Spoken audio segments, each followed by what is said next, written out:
Assalamualaikum warahmatullahi wabarakatuh. Perkenalkan, nama saya Lailatul Nasiha, Prodi PAI 3C. Di sini saya akan menerangkan tentang teori belajar behaviorisme dan konstruktivisme. Untuk memenuhi tugas mata kuliah, model dan strategi belajar dan mengajar.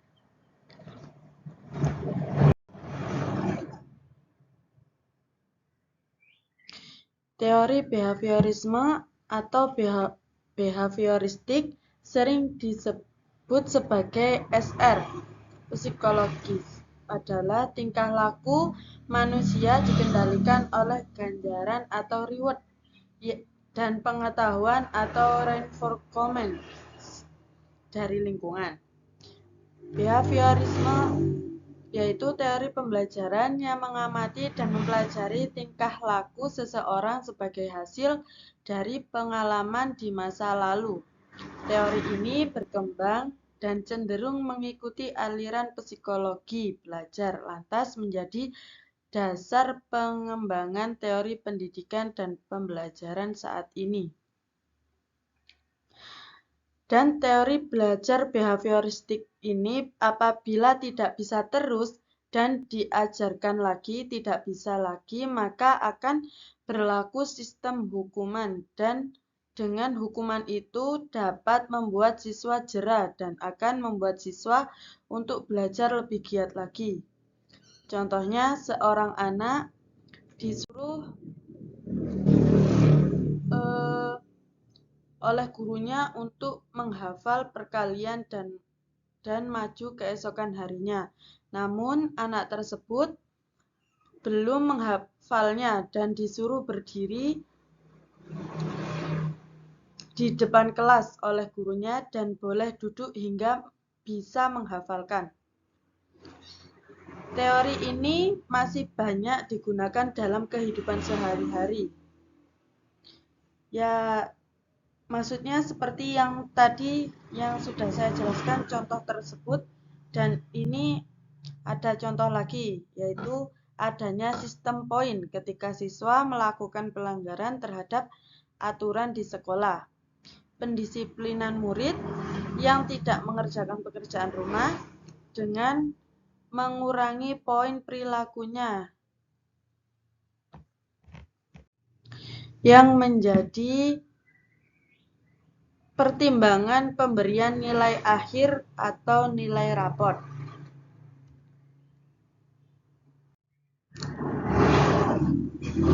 Prinsip behaviorisme, yaitu prinsip merupakan pernyataan fundamental yang kemudian dijadikan pedoman berpikir dan bertindak.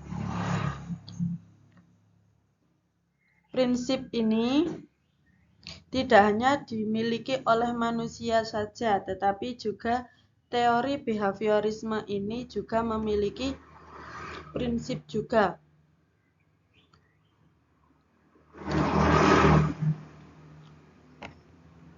Dan prinsip dan behaviorisme ini memiliki 7 prinsip. Yang pertama yaitu stimulus dan respons.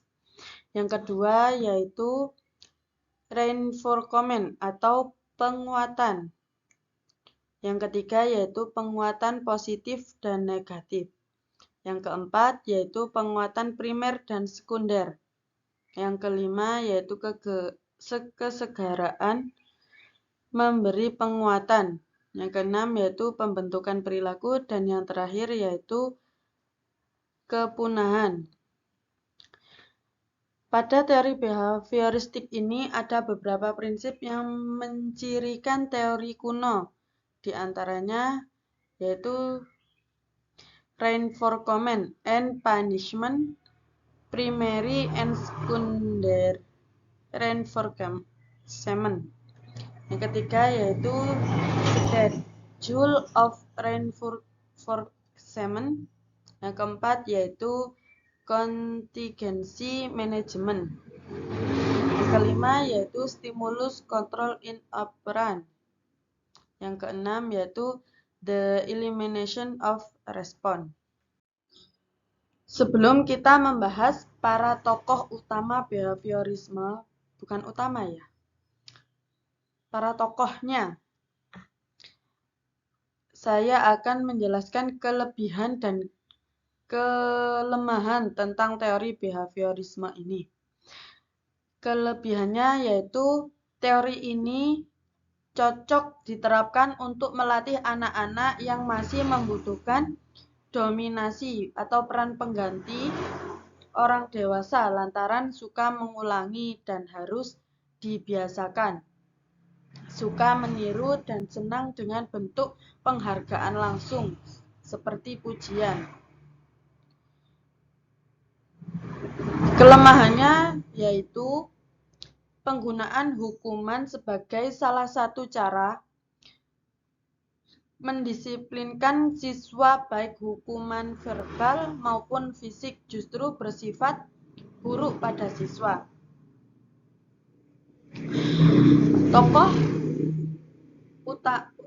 Tokoh behaviorisme yang pertama yaitu Ivan Petrovich Pavlov, yang merupakan ahli psikologi dari Rusia yang mengemukakan bahwa individu dapat dikendalikan dengan cara stimulus alami yang tepat untuk mendapatkan respon yang diinginkan. Yang kedua yaitu Edward Lee Thorndike, yaitu menemukan hukum-hukum belajar seperti hukum kesiapan atau hukum latihan dan hukum akibat. John B. Watson, yaitu proses refleks yang terjadi atau respon masyarakat melalui stimulus pengganti. Semua tingkah laku lainnya terbentuk oleh hubungan stimulus respon bagi melalui conditioning. Yang keempat yaitu Charles Hall. Bagi Hall, tingkah laku seseorang berfungsi untuk menjaga kelangsungan hidup. Oleh karena itu, dalam teori Charles Hall, behaviorisme ini disebutkan sebagai kebutuhan biologis dan pemuasan kebutuhan biologis menempati posisi sentral. Yang kelima yaitu Edwin Guthrie. Dia mengemukakan teori kontiguitas yang mendatang bahwa belajar merupakan kaitan antara stimulus tertentu dan respon tertentu. Dan yang terakhir menurut Burrhus Frederick Skinner, yaitu mengeluarkan karya berjudul About Behaviorism yang menyebutkan tingkah laku terbentuk oleh konsekuensi yang ditimbulkan oleh tingkah laku itu sendiri.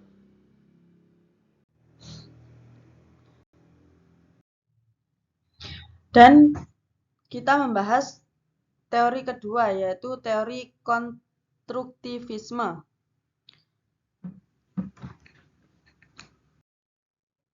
Teori konstruktivisme yaitu merupakan sebuah teori yang memberikan keleluasan berpikir kepada siswa dan siswi dituntut untuk bagaimana mempraktekkan teori yang sudah diketahui dalam kehidupan dan belajar mengedepankan kegiatan mencipta serta membangun dari sesuatu yang telah dipelajari. Contohnya yaitu seorang guru yang penilaiannya hampir memasuki rata-rata. Beliau membuat suatu instruksi agar para peserta didik bisa mulai menerapkan teori belajar konstruktivisme. Contoh lain yaitu pembelajaran berbasis proyek. Pelajaran proyek merupakan salah satu bentuk model pembelajaran bagi anak-anak yang sebenarnya dikembangkan oleh Kilpatrick dengan ide dasar dari John Dewey. Sebagai gagasan utamanya, ia menawarkan suatu konsep pembelajaran yang dikenal dengan istilah learning by doing atau belajar sambil bekerja. Menurut para ahli, yaitu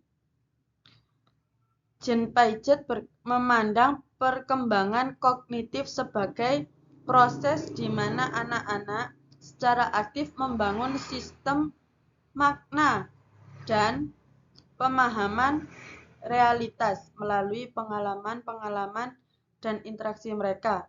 Proses tumbuh dan berkembangnya pengetahuan melalui pengalaman. Menurut Lev Vygotsky, yaitu merupakan tokoh dari teori belajar konstruktivistik yang menekankan bahwa manusia secara aktif menyusun pengetahuan dan memiliki fungsi mental serta memiliki koneksi sosial. Mungkin itu saja yang bisa saya jelaskan. Mohon maaf apabila penjelasan saya kurang jelas. Mohon maaf sebesar-besarnya. Wabillahi taufik wal hidayah. Wassalamualaikum warahmatullahi wabarakatuh.